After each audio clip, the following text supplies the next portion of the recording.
next presenter is Ahmina Maxey, who's representing Zero Waste today. We're doing all right? Cool. Zero Waste Detroit. Cool.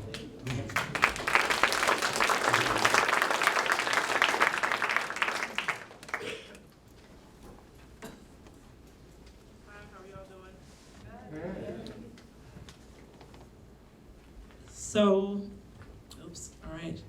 My name's Ahmina Maxey. As he said, I work with Zero Waste Detroit Coalition. We're based out of Detroit, Michigan, and we're a nonprofit advocacy coalition of a little over 20 organizations. The work that we do in the city has really been to really push the city of Detroit, the municipality, toward more of a materials recovery and a recycling system. The city of Detroit is home to one of the country's largest waste incinerators, and so that incinerator has been really a major impediment to achieving zero waste in our city. This is an image of the incinerator from an overpass, which is right next to a school that's located really close to the facility. Because we've had an incinerator, there's really been a need and an urgency for trash. And so the city went for decades without a curbside recycling program. They were contractually bound and required to burn. And so even if they wanted to create a curbside recycling program, they would have faced a financial penalty. And so just at the end of 2014, after many years of advocacy on behalf of our coalition, we were able to, have that program rolled out.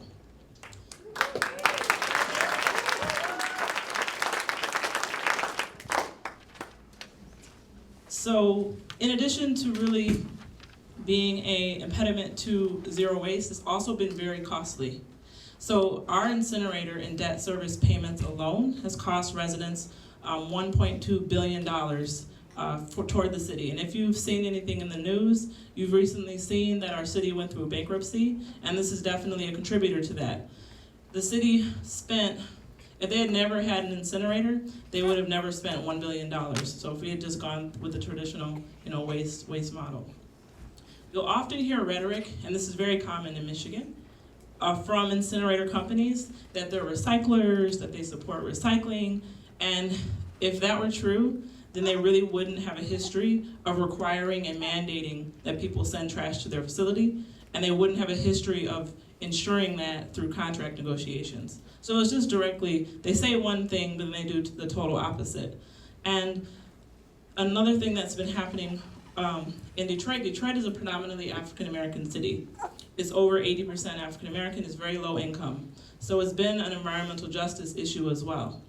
The area in the direct vicinity, right around the incinerator, has extremely high asthma rates. And so that facility is a contributor to that. It's one of the highest polluters in Wayne County, the county where the incinerator is located. Our asthma rates the asthma death rate in Detroit is twice the state average. The asthma hospitalization rate, because of this poor air quality, is 3 times our state average. And so, despite the costs, despite the impacts that you see, they were able to rename themselves in 2010 Detroit Renewable Power. And so you wonder, well, how is that the case? They qualify in Michigan for renewable energy credits, which I'm learning is very similar in Minnesota. And so this is because the incinerator industry has really pushed very hard to redefine themselves as clean, as renewable. They want to portray themselves as green and sustainable because it's a moneymaker. It's a moneymaker lately. And so, as Monica said already, they're not clean. They emit more carbon dioxide, per kilowatt hour than a coal-fired power plant. So, one example of what impact this new definition has in our city, it can be seen with General Motors. General Motors headquarters is in downtown Detroit, it's right on the river. They are advertising their main facility as landfill free. Landfill free, landfill free. They're touting it, it's in the news, you hear it everywhere. You think, awesome, that's great. Okay, now where do you think?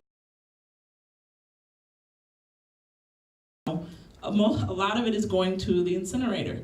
And so just like I told you, those impacts, those environmental justice impacts,